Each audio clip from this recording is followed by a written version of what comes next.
Bonjour à tous et bienvenue dans cette 7e vidéo de notre aventure des vlogmas autour de l'écriture et des récits de vie. Et aujourd'hui, nous allons parler du carnet ou du type d'écriture qui nous tient le plus à cœur. Moi, ce qui me tient le plus à cœur et que j'aime le plus pratiquer et vraiment ce qui est important pour moi, c'est le récit de vie et le récit de vie de la famille. Il y a une idée de raconter ce qui se passe dans notre famille. Alors, c'est un mix. Moi, je fais un mix de ce qui m'arrive à moi et ce qui se passe autour de moi dans la famille. C'est vraiment ce que je veux continuer à tout prix. C'est important pour moi de raconter ça, de laisser une trace. De... C'est aussi, je pense, une sorte d'acte d'amour, de geste d'amour envers mes proches, de leur laisser ces histoires-là, leur histoire, la mienne. J'ai vécu ça de la part de ma grand-mère paternelle, j'ai vécu ça de la part de mon père aussi qui a tenu des carnets, des cahiers à propos de notre vie de famille pendant longtemps et qui les tient encore. Je pense que voilà, c'est une sorte de geste d'amour. Et donc c'est important pour moi de faire ça. Et donc c'est une pratique, c'est certain que je vais continuer et auquel je suis assez fidèle. Par contre, j'ai un peu du mal avec cette pratique à trouver le support idéal, le carnet idéal.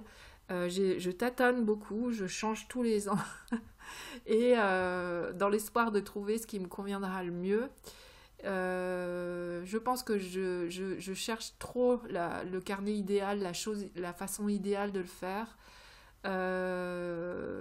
Parce que parce que sur le moment, je suis jamais satisfaite, mais après, quand je retourne en arrière et que je feuillette mes carnets, je suis quand même très contente de l'avoir fait. Euh, alors, je vous ai sorti quelques exemples. En 2019, j'ai tenu un carnet comme ça dans un beau carnet Paper Blanks qui est un agenda au jour le jour. C'est-à-dire qu'il y a une page par jour. Là, un agenda, c'est toujours au jour le jour, mais ce que je voulais dire, c'est qu'il y a une page par jour. Vous voyez, là, 5 novembre, voilà, 5 novembre, 6 novembre, donc ça fait des doubles pages comme ça. J'ai beaucoup, en fait, quand je feuillette donc voilà, ça ressemble à ça, mes pages, hein, quand je feuillette. Euh, J'aime beaucoup ce que j'ai fait dedans. J'aime beaucoup le, comment dire, la façon dont l'écriture respire, répond aux illustrations. Enfin, il y a, voilà, il y a de la place en fait, c'est ce que je veux dire, il y a de la place. Je me suis mariée en 2019. Euh, voilà, c'est au niveau du format, de la taille, ça me convenait. Et quand je le feuillette aujourd'hui, donc 2019, ça fait quand même 4 ans, je suis très contente d'avoir ce carnet, même si, et c'est pour ça que je n'avais pas recommencé, bah, il y a des pages blanches, parce que bah, j'ai pas eu le temps d'écrire tous les jours, mais si je vous le feuillette comme ça, vous pouvez voir que je l'ai quand même pas mal exploité. C'est surtout la fin de l'année, en fait, novembre-décembre, je pense que je devais être super fatiguée ou... mon mari allait partir au pays, tout ça. Enfin, il y avait pas mal de stress, je pense, et donc j'ai arrêté d'écrire et de tenir cette chronique familiale. Mais j'aime beaucoup, beaucoup ce carnet. L'année d'après, en fait, j'ai changé la formule. Je me suis dit, bah, j'arrive pas à être complètement régulière et ne jamais louper de jour dans un carnet quotidien. Donc, je vais faire quelque chose d'hebdomadaire. Et j'ai recommencé ça plusieurs années de suite. Et donc là, c'est celui de 2022. Donc, j'ai choisi ce format dont je vous ai déjà parlé, hein, de Happy Planner. Et donc j'avais un intercalaire par mois comme ça. Après j'ai arrêté de faire les intercalaires parce que je trouvais pas ça forcément super joli. Je trouve, voilà, j'avais pas forcément d'intérêt pour ça. Et donc je faisais une double page par semaine. Sauf que en 2022, je me suis cassé le bras, donc forcément il y a eu des interruptions, je pouvais pas, c'était mon bras droit, hein. Donc et je suis droitière, donc je pouvais plus écrire. Donc forcément, j'ai pas pu le faire toutes les semaines. Mais ça se voit pas quand on feuillette. Enfin, si, on se rend compte qu'il manque des semaines parce qu'en fait, j'ai résumé les 6 semaines de plâtre en une double page. Voilà, comme c'était pas déjà quadrillé, déjà daté, il n'y a pas y a pas de souci avec ça.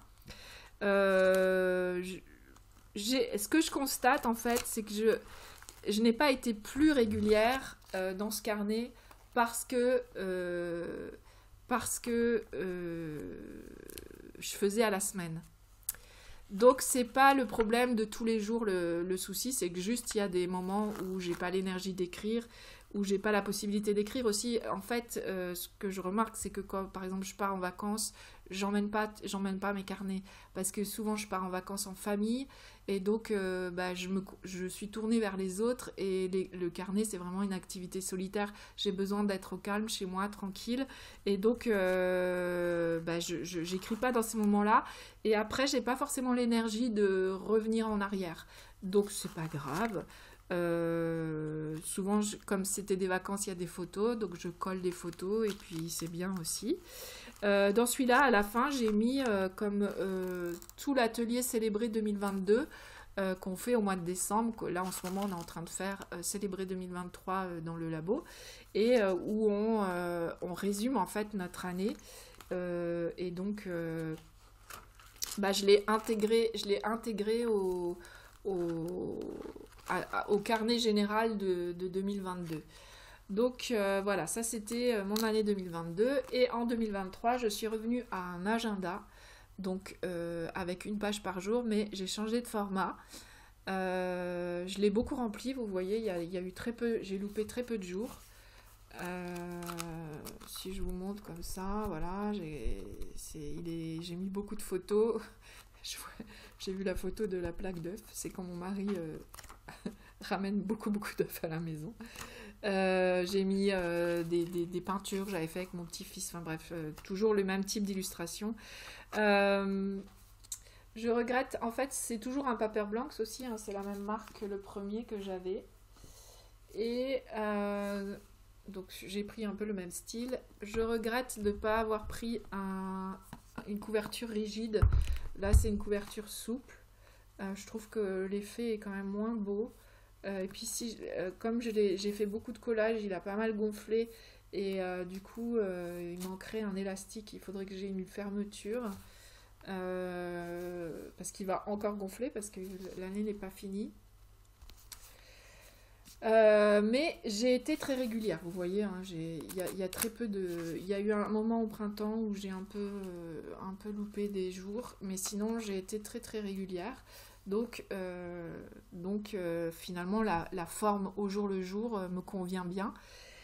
Mais je préfère ce format-là. C'est-à-dire que quand je feuillette, je trouve plus joli, plus aéré, l'écriture est plus aérée, il y a plus d'espace dans ce format-là que ce format-là. Donc peut-être que je vais reprendre ça l'année prochaine. Je sais pas, j'hésite beaucoup en fait. J'essaye d'avoir une vision globale de tous mes carnets, de ce que je veux faire au quotidien, de mes routines d'écriture par rapport aussi au temps que j'ai et tout ça. Donc c'est en réflexion.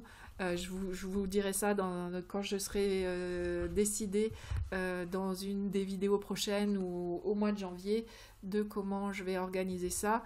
Mais je suis quand même contente d'avoir ces carnets remplis, ces objets remplis de photos, de souvenirs, celui-là aussi, de la famille. C'est vraiment précieux, même si du coup c'est pas du tout harmonieux dans une bibliothèque, qu'il y a un peu tous les formats. Ça correspond aussi à mon caractère. J'ai vraiment besoin moi de changer régulièrement de format, de technique et tout ça, sinon je m'ennuie un peu.